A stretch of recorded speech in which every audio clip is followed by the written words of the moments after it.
இந்த சமுதாயம் இதற்கெல்லாம் விட்டுக் கொடுத்துக் கொண்டிருக்கிறது. சட்டமன்றத்திலே பாராளுமன்றத்திலே வரக்கூடிய சட்டங்களை எல்லாம் அப்படியே உள்ளத்திலே போட்டு விழுங்கிக் கொண்டிருக்கிறது. அதை விழுங்கவில்லை, கோபத்தை விழுங்கிக் கொண்டிருக்கிற இந்த சமுதாயம். விழுங்கிக் கொண்டிருக்கிற கோபம் வெளியே குந்தளிப்பாக மாறினால் நீங்கள் தாங்க மாட்டீர்கள். அப்படிப்பட்ட ஒரு நிலைக்கு நீங்கள் எங்கள் சமுதாயத்தை கொண்டு வந்துவிடக் கூடாது. இன்று எங்கள் சமுதாயம் துவா கேட்டுக் கொண்டிருக்கிறது. இந்த சமுதாயத்தை பத்துவா செய்யக்கூடிய சமுதாயமாக நீங்கள் மாற்றிவிடாதீர்கள். அந்த நிலைக்கு எங்களை தள்ளிவிடாது என்ற கோரிக்கை தான் அன்பான கோரிக்கையாக நாம் வைக்கிறோம். அங்கே கலவரங்களை தூண்டி முஸ்லிம் சமுதாயத்தை பயமுறுத்தலாம் என்று நினைக்கிறார். உத்தரப்பிரதேசத்தில் 23 இளைஞர்களை துப்பாக்கியால் சுட்டுக் கொண்டிருக்கிறார். எப்படி கொண்டிருக்கிறார்கள்? மிகப்பெரிய கலவரத்தை ரோட்டிலே போய் ஆர்ப்பாட்டம் பண்ணி ஏதாவது பண்ணி சுட்டிருந்தால் கூட நியாயம் என்று சொல்லிவிடலாம். ஆனால் அங்கே உள்ள தெருக்கள் உள்ளே புகுந்து, நீங்க வடநாட்டுக்கு போனா அங்கே உள்ள முஸ்லிம் தெருக்கள் எல்லாம் கல்லி என்று தான் சொல்லுவாங்க. இங்க இப்படி தெருவு 25 அகலம் இருக்கு. அங்கே உள்ள கல்லி 4-5 அடி தான் இருக்கும். 4 அடி அல்லது 5 அடி தான் தெருவே இருக்கும். அதுக்கு பேர் தான் கல்லி என்பது. 5 கல்லி 10 கல்லி 20 கல்லி சேர்ந்துதான் ஒரு மகல்லாவா இருப்பாங்க. அங்க எல்லாமே முஸ்லிம்களாகத்தான் இருப்பாங்க. அங்கேதான் கடை இருக்கும், கண்ணி இருக்கும். வீட்டில இருந்து கடைக்கு ஜாமான் வாங்க போன சில பேரை நெத்தியிலே சுட்டுக் கொண்டிருக்கிறார். அவங்க எந்த பாவம் அறியாதவர்கள்.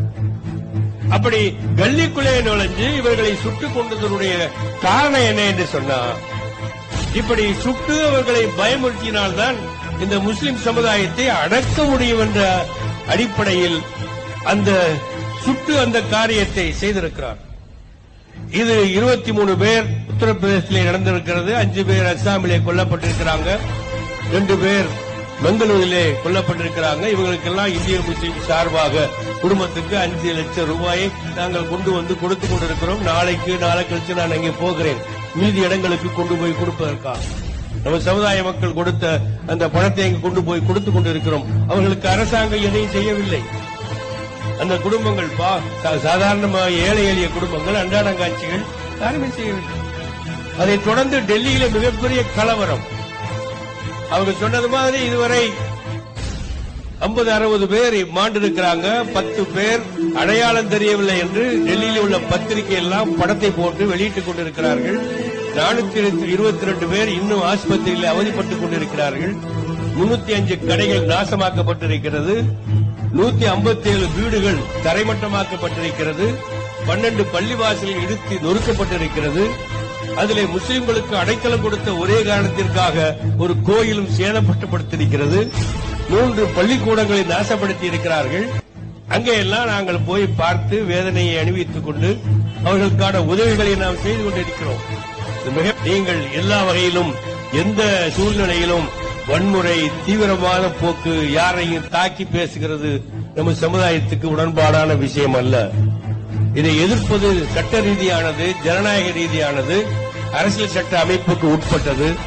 எந்த துறையிலும் எந்த நிலையிலும் வன்முறைக்கு இடம் கொடுக்காமல் சட்ட ரீதியாகவும் ஜனநாயக முறையிலும் இதனை நாம் தட்டி கேட்டுக் கொண்டிருக்கிறோம். இதில் நிச்சயமாக நாம் வெற்றி பெறுவோம்.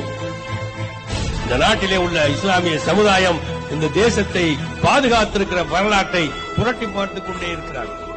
ஏதோ அமைதியாக இந்த சமுதாயம் இருக்கிறது. இந்த சமுதாயம் இதற்கெல்லாம் விட்டுக் கொடுத்துக் கொண்டிருக்கிறது. சட்டமன்றத்திலே பாராளுமன்றத்திலே வரக்கூடிய சட்டங்களை எல்லாம் அப்படியே உள்ளத்திலே போட்டு விழுங்கிக் கொண்டிருக்கிறது. அதை விழுங்கவில்லை, கோபத்தை விழுங்கிக் கொண்டிருக்கிற இந்த சமுதாயம். விழுங்கிக் கொண்டிருக்கிற கோபம் வெளியே குந்தளிப்பாக மாறினால் நீங்கள் தாங்க மாட்டீர்கள். அப்படிப்பட்ட ஒரு நிலைக்கு நீங்கள் எங்கள் சமுதாயத்தை கொண்டு வந்துவிடக் கூடாது. இன்று எங்கள் சமுதாயம் துவா கேட்டுக் கொண்டிருக்கிறது. இந்த சமுதாயத்தை பத்துவா செய்யக்கூடிய சமுதாயமாக நீங்கள் மாற்றிவிடாதீர்கள். அந்த நிலைக்கு எங்களை தள்ளிவிடாது.